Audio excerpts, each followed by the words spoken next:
இப்போ hello friends, இப்போ வந்து பார்த்திங்கன்னா புளியோகரை பொடி வந்து எப்படி பண்ணுறதுன்னு பார்க்கலாம். ஸோ இப்போ வந்து பார்த்திங்கன்னா இது வந்து ஃபஸ்ட்டு வந்து கடலைப்பருப்பு வந்து கொஞ்சம் ஆட் பண்ணிக்கலாம். இது வந்து பார்த்திங்கன்னா நல்லா வந்து வறுக்கணும்.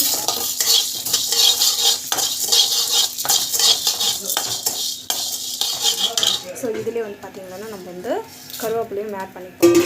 ஸோ காஞ்சி கருவேப்பிலை ஆட் பண்ணிக்கோங்க. ஸோ பச்சை கருவேப்பிலை நம்ம வந்து நிறைய நாள் வந்து ஸ்டோர் பண்ணுற வாசி கெட்டு போகிறதுக்கான சான்சஸ் வந்து இருக்குது. ஸோ ஆட் பண்ணி இது வந்து நல்லா வரட்டும். ஸோ இது வந்து பார்த்திங்கன்னா நல்லா வந்து இந்த மாதிரி வந்து வறுக்கணும்.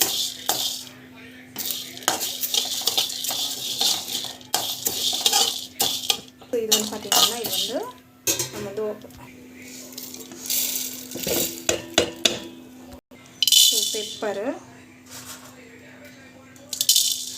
பெப்பர் வந்து தேவையான அளவுக்கு பெப்பர் வந்து போட்டுக்கோங்க. அண்ட் இதில் வந்து பார்த்திங்கன்னா வெந்தயம் தேவையான அளவுக்கு வெந்தயம் போட்டுக்கோங்க. அண்ட் தென் சீரகம் தேவையான அளவுக்கு வந்து சீரகம் போட்டுக்கணும். இது வந்து வறுத்துக்கோங்க. என்கிட்ட வந்து தனியா வந்து ரா தனியா இல்லை. ஸோ அதுக்கு தான் வந்து பார்த்திங்கன்னா பொடி வந்து கொஞ்சம் ஆட் பண்ணிடுறேன். ஸோ பொடி வந்து ஆட் பண்ணிக்கிறேன். இது வந்து நான் வறுக்கலை. ஸோ தட் நான் வந்து பார்த்திங்கன்னா சூட்டில் வந்து ஆட் பண்ணி வச்சிடறேன். ஸோ தட் நம்ம வந்து பார்த்திங்கன்னா ஸ்பெஷலாக வந்து வறுக்க தேவையில்லை. ஸோ இதுவும் வந்து பார்த்திங்கன்னா நல்லா வந்து வறுக்கும்.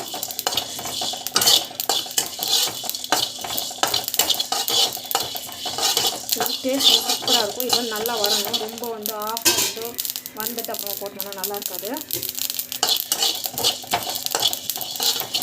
இப்போ வந்து பார்த்திங்கன்னா ஆஃப் பண்ணுறேன். இதையும் வந்து நம்ம வந்து பார்த்திங்கன்னா இது வந்து ஆட் பண்ணிடலாம். ஸோ இப்போ வந்து பார்த்திங்கன்னா உளுத்தம்பருப்பு வந்து போட்டுக்கணும். இதுவும் வறுத்துக்கணும். ஸோ நல்லா வந்து வறுத்து வச்சுக்கோங்க. இது வந்து பார்த்திங்கன்னா கலர் சேஞ்ச் ஆகிறதுக்கு வறுத்துக்கணும். இதுலேயே வந்து பார்த்திங்கன்னா நம்ம வந்து பெருங்காயம் வந்து ஆட் பண்ணிக்கிறோம். ஸோ இது வந்து பார்த்திங்கன்னா இதுவும் வந்து நல்லா வந்து வறுத்து வச்சுக்கோங்க. ஸோ ஃபுல்லாக வந்து கலர் சேஞ்ச் ஆகிறதுக்கு வறுத்துக்கணும்.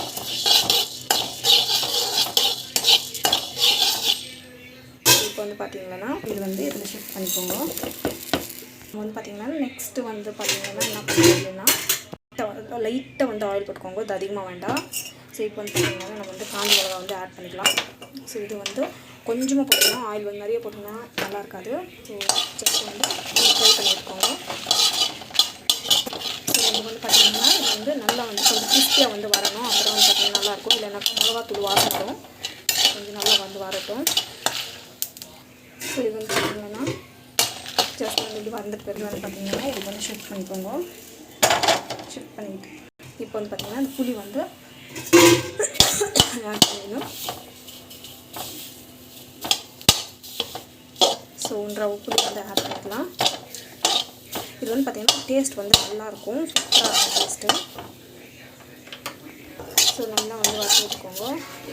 கர்டு புளி வந்து ஆட் பண்ணுவோம். இது வந்து பார்த்திங்கன்னா டெம்பிள் ஸ்டைல்லே வந்து இருக்கும். நல்லா வந்து வரணும்.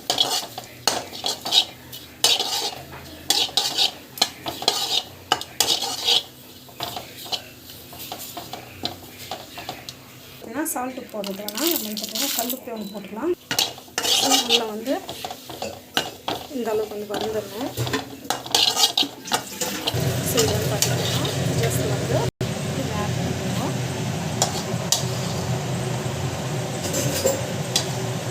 சூப்பராக இருக்கும் டேஸ்ட். இது அவ்வளோதான். நம்ம வந்து இதை நல்லா ஆறுனதுக்கு வந்து அரைச்சிக்கலாம். ஸோ நம்ம வந்து பார்த்திங்கன்னா